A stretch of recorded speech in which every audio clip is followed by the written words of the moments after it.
سرکردکی کرد ده انجمن نیشتیمانیا کرد لسوریه ده راگهاند گو پارتیا پیاده دخوازه کنگرکی نتوی کردی لدار بخه لگوری خواه و رامانن خواه ده هندکی خلک نزدیکی خواه بکه اوه که بکار بینه ده دانوستاندن خوره برجیما سوریه را.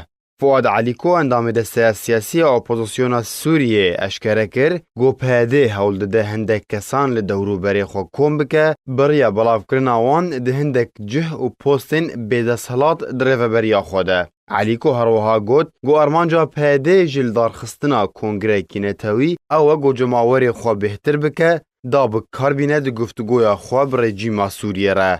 دا کو بکاره هندک تشتین باشد به دست بخج وان گفتگویان.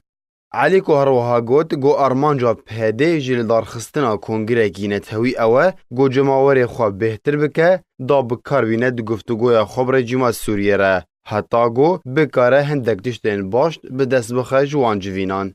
علیکو بالکشاند سروه که جی گو رژیما سوریه جی پیوسیاوی پیاده هیا دا کو بکار بینه و کو کاغازه که فشاره ده بازارین سیاستا ناف دولتی ده.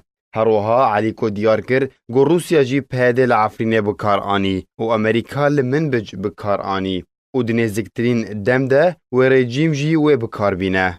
بریانها پارتیا اکیتیا دموکراتیک پیاده بانگل پارتیین کردی و کردستانی کربو گو کار بکنش بولدار خستنا کنگره کینتوی کردستانی ده مکنیزیک ده. لیج آلیه خواه انجمن اجتماعی کرد لسوریه هر دم چند مرج دیار دکرن جبو دست پیکرنا گفتگوی او جی سربست بردانا همو گرتین سیاسی زندانین پیاده ده و ریدان جبو وکرنا آفیسین پارتیان و ریپیدان جبو دارخستنا چالاکیین انجمن اجتماعی کرد لسوریه. لی پیاده او مرج بجه نه آنین حتی نها و هر روز دوباره بانگال دارخستنا کنگره نتوی دکن گو بریا دروژان عبدالسلام احمد گو سرکرده ده تفدمه ده دیسان بانگل پارتیین هرما کردستانی کر جبول دارخستنا کنگره نتوی به بشداریا همو آلی و پارتیین کردی.